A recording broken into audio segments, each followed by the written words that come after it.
Hello everyone, my name is Nikisa and I'm gonna give the presentation on the topic Alzheimer's disease, which is prepared by me and my friends Sapana, Mercy and Nikki. Now let's start with the presentation. The first slide shows the brain structure of the healthy brain, the one with the mild Alzheimer's disease condition and the severe Alzheimer's disease condition. We can see in the mild condition there is the cortical shrinkage, whereas in the severe condition there is severe cortical shrinkage of the brain, while moderately enlarged ventricles in the mild condition and severely enlarged ventricles in the severe Alzheimer's disease condition, and shrinking of hypothalamus can be seen in the mild Alzheimer's disease and severe shrinkage in the severe Alzheimer's disease condition. The next slide shows the diet for the Alzheimer's disease. We can see caffeine and coffee consumption seem to have a positive effect on slowing memory decline. Raising SDL cholesterol, the good kind levels, help ward off the cognitive impairments. Also, the people with Alzheimer's should be encouraged to drink fluids to stave off dehydration and eat food high in fiber to maintain the regularity. Fresh plant food contain large amount of antioxidant that helps keep the brain young for as long as possible. And also, the use of protein allows you to saturate the body with components useful for the brain health. So, protein is an essential component of the Alzheimer's diet. Moving on to the next slide, it shows the three symptoms of it shows the three stages of Alzheimer's disease: the early stage, which lasts for 2 to 4 years, middle stage for 2 to 10 years, and late stage for about 2 to 3 years. The symptoms of the early stage Alzheimer's disease are: the patient has a problem coming up with the right word or the name. They can't remember names when introduced to new people. They have problem performing tasks in work or social settings. They forget material they have just read. They lose or misplace valuable objects, has increasing trouble with the planning or organizing things. They require more mental pressure or energy to process with the information. Usually they prefer familiar people, places or objects. And similarly, the symptoms of middle stage are: the patient forgets events or their own personal history. They are unable to recall their own address or the phone number.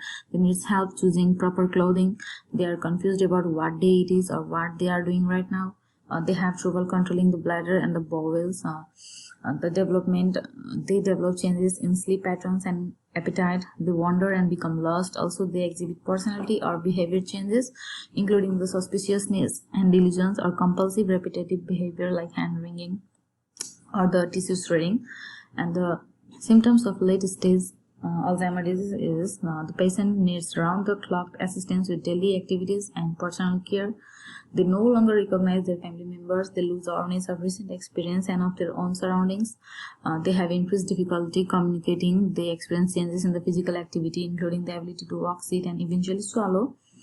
They lose the bowel or the bladder control. They become vulnerable to infections, especially the pneumonia. In our case study, the patient, Miss Smith, is diagnosed with mild stage Alzheimer's disease condition. So the 5 studies we can recommend to help keep our nutritional and hydration requirements are: one is the meal time that should be kept calm and comfortable. Second is the independent eating habits, which should be incorporated and encouraged. Third is the provision of water bottle and introducing the flavored water, and the water should be given at room temperature. Now the reasons for each strategy as to why or how it will address the nutritional need. Number 1, calm and comfortable meal times in order to avoid confusion with the smell and taste of the food. Second is the incorporating independent eating habit. It is used to encourage and motivate them to eat food without any oneself. Third one is the supplying a water bottle to track their hydration level and maintain it to optimum. Fourth is the alternate ideas to keep them hydrated in order to maintain their interest in hydrating liquid and maintain their hydration.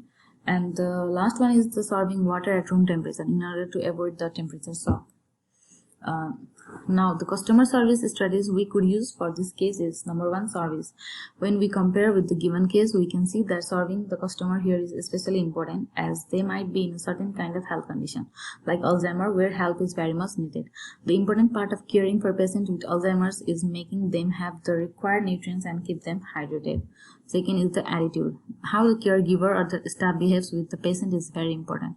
Because they are unable to do things on their own, there are a lot of chances that the assistant existing person gets irritated. Therefore, it is important for the caregiver to smoothly handle the patient while feeding them and aiding them. Now, respect. Treating the patient with respect is very important. The staff should not use informal words in front of the patient or the family members that can create a bad reputation for the company or the management. Now, the risk factor for the Alzheimer's disease are like old age, age above 65, also the family history of the disease. The third is the inheriting genes for the disease from your parents.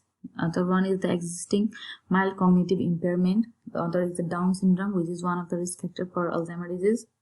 Unhealthy lifestyle is also one of them. Previous head trauma and being shut off from a community or having poor engagement with other people for extended period of time is also one of the main risk factor for Alzheimer's disease.